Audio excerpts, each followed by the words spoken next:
Welcome back to the Deep Dive. Really glad you could join us today.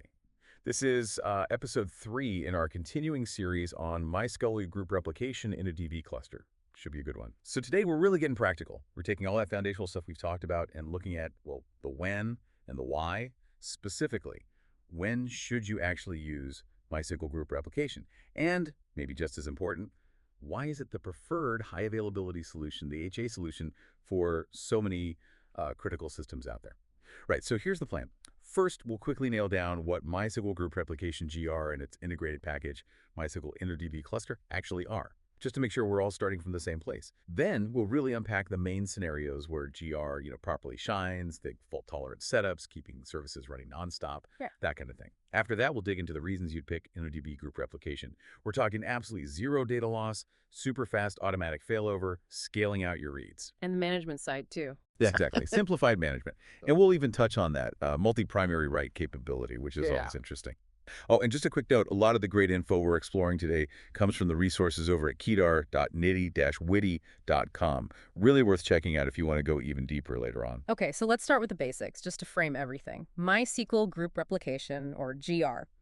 At its heart, it's a technology built for, well, resilience, high availability, fault tolerance, and managed scalability. Think of it like this.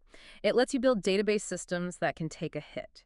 It works by replicating the database state, all the changes across a group of servers, reliably, consistently. Got it. So everyone in the group has the same data. Pretty much, yeah. And building on that, you have MySQL InnoDB cluster. This isn't just GR itself, it's the whole package, the full stack solution. It bundles the MySQL server, which has GR built in, obviously, with MySQL shell, that's for easy management and scripting, and MySQL router. Ah, the router for handling the application connections. Exactly. The router directs traffic intelligently. The whole InnoDB cluster package gives you this easy to administer, highly available, and scalable MySQL setup, basically right out of the box. It simplifies things that used to be really quite complex. Okay, that makes sense. We know what it is. Yeah. So let's get into the when. Where does this tech truly make a difference? Like, what are the killer use cases? Well, probably the most fundamental one, the reason it often gets chosen first, is for building fault-tolerant systems. Right. Systems that don't fall over easily. Precisely. GR gives you that built-in redundancy because it replicates the entire database state across multiple servers if one or even a few servers, depending on the group size, fail. As long as it's not a majority, the system just keeps on ticking, it stays available, your application doesn't even notice. Well, ideally. That's huge. You can immediately picture it, can't you? Like an e-commerce site during a huge sale. Oh, absolutely. If a database server just dies. Yeah. The cost isn't just the lost sales right then. It's customer trust, right? Exactly. With GR, the failover can be automatic. Transactions just keep flowing. Or think about banking systems. Availability there isn't just nice to have. It's, well, mandatory. 24/7. GR helps eliminate those single points of failure that could bring everything grinding to a halt. It's about avoiding that nightmare scenario. Yeah, definitely want to avoid those. And that leads right into the next big one, continuous database service availability. Okay, so related, but maybe more focused on the always-on aspect. Exactly.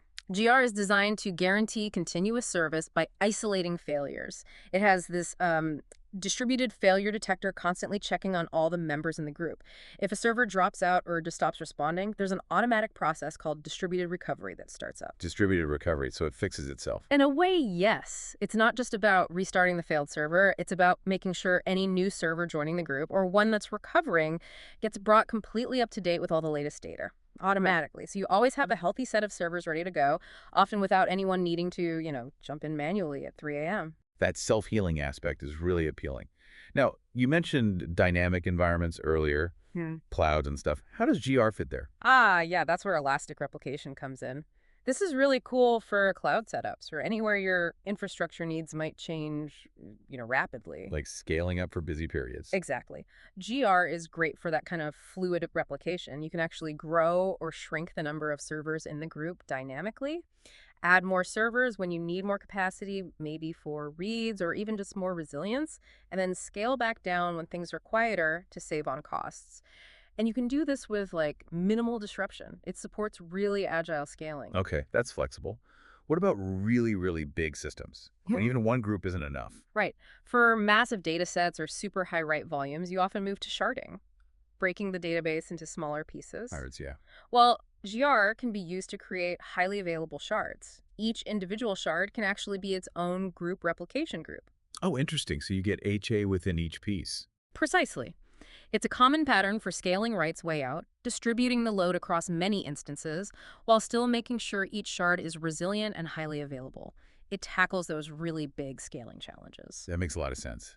And Yeah. thinking about scaling rights, how does this compare to the old way, asynchronous replication? Good question. It's often seen as a strong alternative to asynchronous source replica setups. Because async has that single primary bottleneck. Exactly that. In traditional async replication, all writes hit one server. That can become a bottleneck under heavy load, and it's definitely a single point of failure. If that primary goes down, you've got problems, maybe even data loss. GR offers a different approach. Writes can, in principle, be handled by the group, removing that single bottleneck and single point of failure. It's often much more scalable and robust, especially for write-heavy apps. A real game changer there. And another angle is deploying GR for its autonomic systems capabilities. Autonomic, meaning self-managing. Pretty much. It's about reducing the operational burden. GR has a lot of automation built right into the replication protocol itself. Think group membership changes, failure detection, the recovery process we mentioned.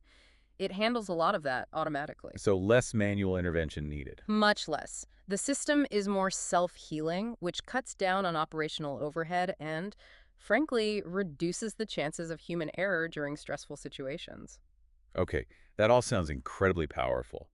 But there's always a gotcha, isn't there? What doesn't it do? Yes, there's a very important clarification.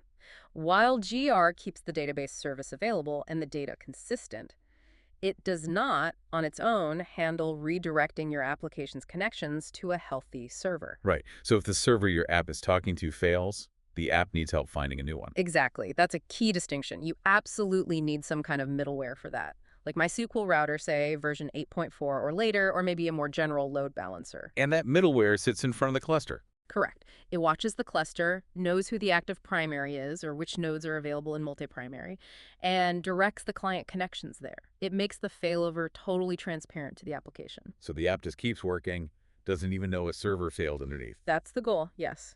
Seamless failover. Okay, so we've covered the when. Let's switch gears to the why. We know when it's useful, but why choose InnoDB group replication specifically? What makes it stand out as, like, the preferred HA choice? I think the absolute number one reason, the driver for many, many deployments is when zero data loss, RPO equals 0, is a critical requirement. RPO 0, meaning you absolutely cannot afford to lose any committed data, ever. Exactly. Think financial transactions, critical health records, customer data, systems where even a tiny bit of data loss during a failure is just unacceptable. The consequences could be catastrophic legal issues, fines, massive reputational damage. So how does GR guarantee zero data loss? That sounds like magic. It's not magic, but it's clever. It uses a distributed consensus algorithm based on Paxos. Paxos, okay. Heard of that. Like a voting system. Kind of. Think of it like a committee.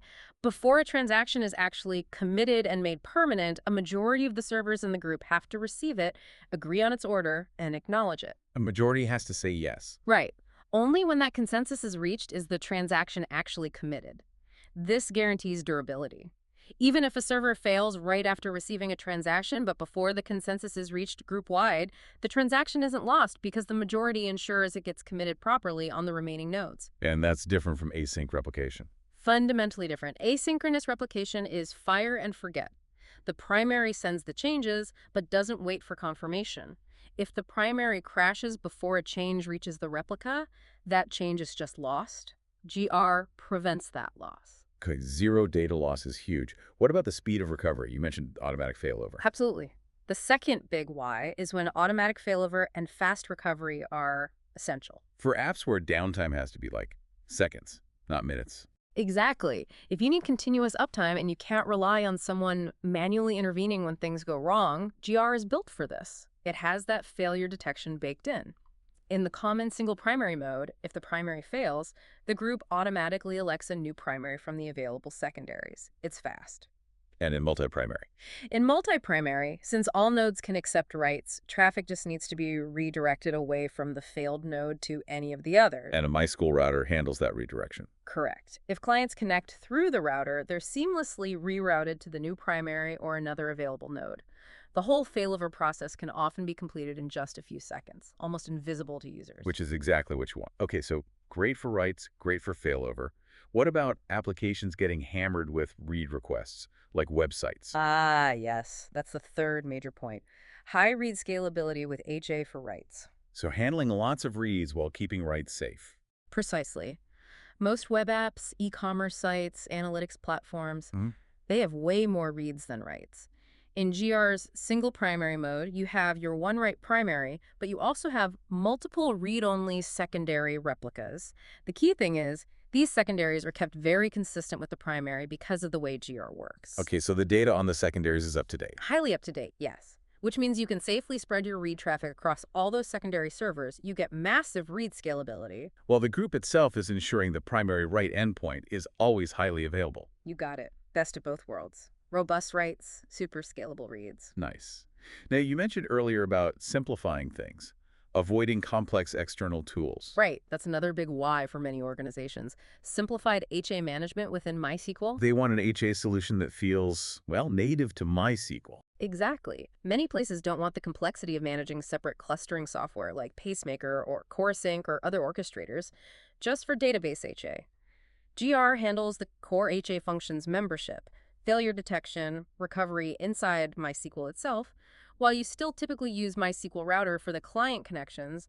The fundamental HA logic is integrated. So, less moving parts overall. Fewer external dependencies, yeah. Less complex configuration, potentially easier operations. It streamlines the whole HA stack. Okay, now let's circle back to that multi-primary active write capability. You said there were caveats. Yes, definitely caveats. So GR does support multi-primary mode. All members can accept writes. And it has that certifier mechanism to detect conflicts if two nodes try to change the same data at, like, the exact same time. Sounds good. So what's the catch? The catch is performance under conflict. It works beautifully if your writes naturally don't overlap much, maybe different services hitting totally different tables or rows. Or just low write volume overall. Yeah. Or low conflict rates, yeah. But for your typical busy OLTP application, think lots of concurrent updates, potentially hitting the same popular rows. Like inventory counts or something. Exactly. In that scenario, you can get a lot of conflicts. When a conflict is detected, one of the transactions has to be rolled back. Undone. Ah, wasted work. Wasted work, and it can really slow things down if it happens frequently. So for general high concurrency OLTP, single primary mode is usually the safer, more predictable choice. Multi-primary is powerful, but you need the right workload for it. Got it. Choose wisely based on write patterns. What else makes GR a strong contender? The need for distributed consensus and self-healing.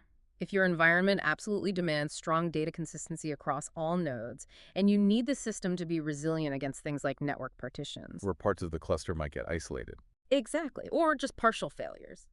The Paxos-based consensus ensures everyone agrees on the transaction order and the group state. It provides those strong guarantees.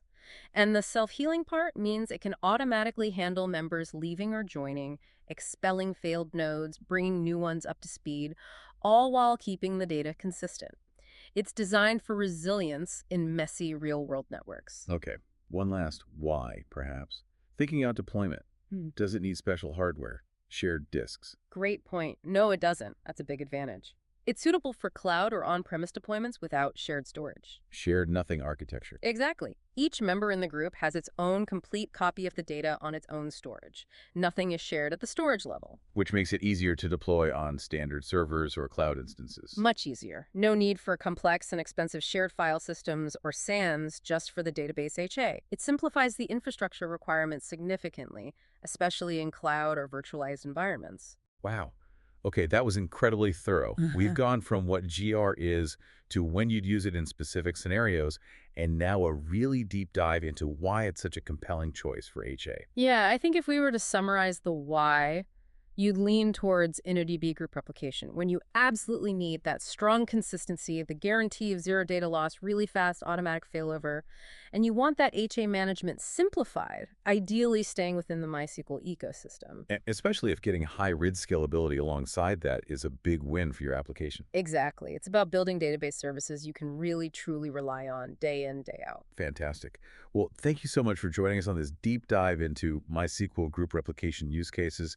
I really hope you listening feel much better equipped to understand this technology now. Yeah, and hopefully it sparks some curiosity. Keep exploring these database technologies. Understanding what goes on under the hood is always valuable. Couldn't agree more. Now, if you found this deep dive useful, please do us a favor and like this podcast.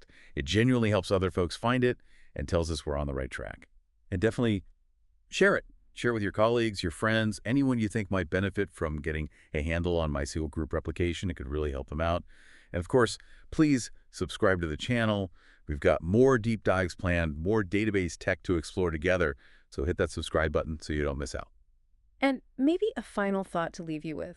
Next time you're using an online service, buying something, checking your bank balance, just pause for a second. Think about the invisible tech, maybe something like group replication, working away behind the scenes, making sure your experience is smooth and reliable, even if somewhere a server just decided it needed a quick coffee break.